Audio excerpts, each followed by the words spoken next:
Hello everyone, welcome to another video. Today we're gonna be talking about textures, and before we start I just wanted to show you what I'm gonna be using today.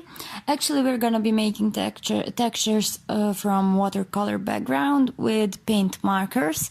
Here I have one oil marker, and those three pastel ones are painter markers that could be applied to any surface. Other than that, I'm gonna be using my watercolor sketchbook.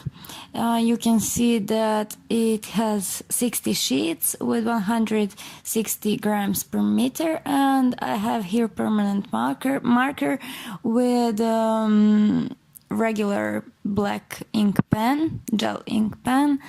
And yeah, I think that would be it. I think that this watercolor paper is very good for this, but actually I tried this on regular copy paper and it worked just great. Inspiration for this project was this side, this page of my sketchbook, which I did as a study for some drawings that I planned to do, and I really liked the frame that I made in combination with watercolors. So I started series of ink and watercolor illustrations, and to do that I wanted to try some textures, actually, not just drawing. So yeah, today I'm gonna be showing you how to combine markers, ink and watercolor. So as you can see, I started with making just a plain background from watercolor, which could be shaded or just in one color. It doesn't really matter. I tend to put one layer of watercolor and then just spread it with water, so you can have that shadow on top and get the lighter effect as you go down, like I'm doing right now. Then I tried combining two watercolors, like some ombre effect. I used beige and light pink, which I got from combining pink and beige, and you can see here that it looks very, very, very cute. And the last one was yellow, but I didn't like that because all the previous ones had that cold tone and that one was warm, so it didn't quite fit in, so I had to work on it. And I started this frame first, but we will go back to it later to finish it. I don't know why I started with that. I think that I was impatient to try that frame. Actually, you can do anything in a frame sense, because that's one of the textures techniques that we're going to be working on today. You don't have to make this pattern as I did. You can make any pattern, actually. It doesn't really matter, whatever you like. You can put flowers there. I just like this graphic look. Then I'm going back to my first background, and I'm just making a hand-drawn pattern. The point with this is not to have perfect flowers all symmetrical. Actually, the point is in that drawn bullet journal kind of style. So I just went in and did a bunch of those. Actually, I think that I'm gonna be using that in my art journal later. Actually, any of those textures can be made in your art journal directly, or you can make them on some paper, sketchbook, wherever, and then just copy and print them and use them as many times as you want to, which is what I'm gonna do.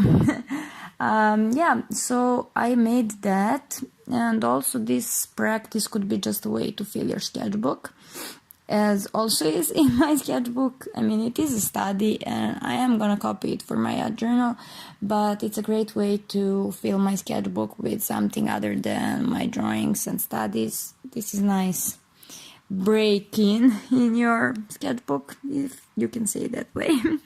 So yeah, I finished the first one by just adding more dots to fill it. Just play with it. I mean, it doesn't really matter what exactly are you gonna do, as long as you like it. And I thought that it's too empty without those dots in between, and that's how I got this. So the next texture that we're gonna be working on is gonna be with my markers.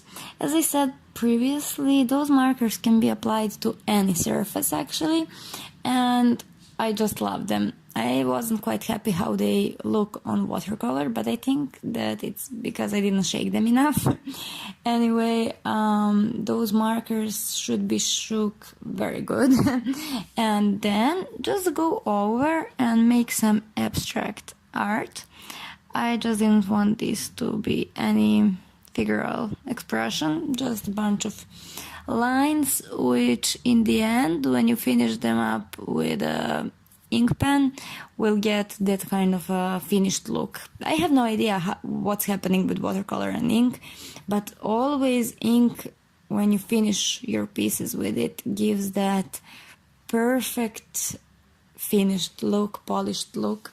And I really suggest that you make your black lines double, because that way you get a feel that it's made that way on purpose, that you like that drawy, cartoony look, and that you were not aiming for perfect lines.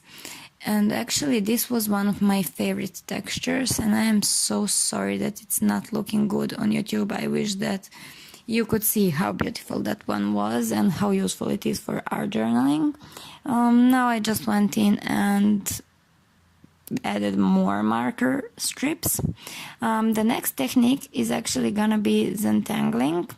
I think that you can work very good with Zentangling on watercolor. It looks fabulous, especially if your background is shaded in ombre. And again, I suggest doubling your lines to make them look like drawing style on purpose. And just go in with any pattern you like, whatever makes you happy, and play like you're a little child. Don't worry about anything, and you will see that the end result is just perfect, and you can combine it in your journal so well. You can even use this as a card making supply. You can use it in your scrapbook, basically like any pattern paper, but this one will be handmade, and you can even sell them on Etsy, which I did for years. So yeah, just add. It's never too much, just add. I like that about textures. You can never go too much, which is the thing that I struggle with when I'm painting. I never know when to stop adding details and everything. So here, there's not a problem. You can add as much as you want. Everything will look perfect still.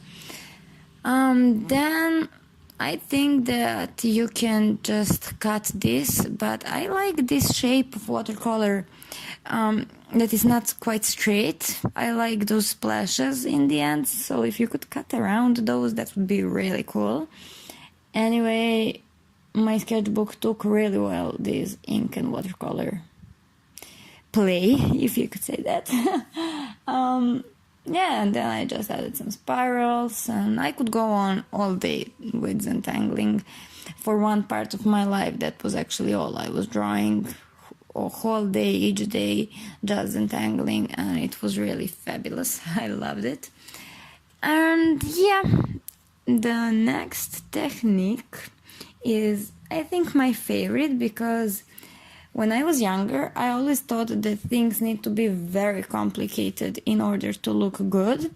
But as I grew up, I learned that it's not quite necessary, and that you can get that effect with a very, very simple moves. So this texture is actually me just putting paint marker down on my two-colored background. I don't know if you can see how that blue works great with a pink and beige. I'm just not happy how this video captured those colors, but I think that you can get a feel of simplicity, which can be used in your planner. I think that this is a perfect background for my planner, and it's gonna be used there definitely as a full box or whatever, but I may make a set out of it because it's very simple, very useful, very light, girly, whimsical, whatever you like. I even want to put it in my art journal. I love these textures. Is it normal to love your own textures so much? Yeah, I think that's it for this texture. Maybe I went in with too much dots. yeah, I did. I liked it more when there was a bigger space between dots.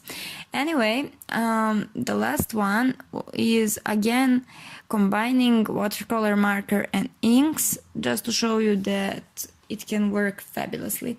Also, you can remember this first step before ink as one texture also.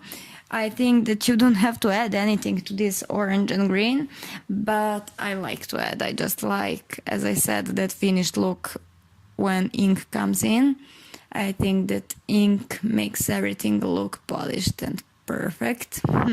So I just added dots in those marker circles and added some triangles all around it. So yeah, I wanted to tell you how many ideas I actually have for my channel and how many videos are coming out. I'm sorry that I wasn't active for so long. Now I feel very inspired and I'm just gonna be putting videos out. I hope that you will enjoy them, and I would really like to hear your thoughts in comments. I would like to know if you actually like what I'm doing and what are the subjects that you would like me to go over with you. And yeah, this texture is done. So let's get back to this frame. I actually started series, this is okay, premiere of news. I started series of paintings, very simple paintings that include watercolor background, this kind of frames. All pieces have this frame in black and white, in those Alice in Wonderland kind of style, with no straight lines, everything is curly, and you know, I'm just marking all the places where black should go, and I like to make those lines also double. And then in the center you just have one small and simple painting, because I think that this is a great way to earn some money for my chair and some art supplies that I really started needing, especially for my painting and my jewelry. So I thought, why shouldn't I make those small originals to sell as like $10, maybe even less, and paint them for you guys? I think that it's really fun and quick way to make some finished products. And as you can see, we have three kind of textures here. We have just watercolor and ink, we have watercolor, ink and markers, then we have just watercolor and ink.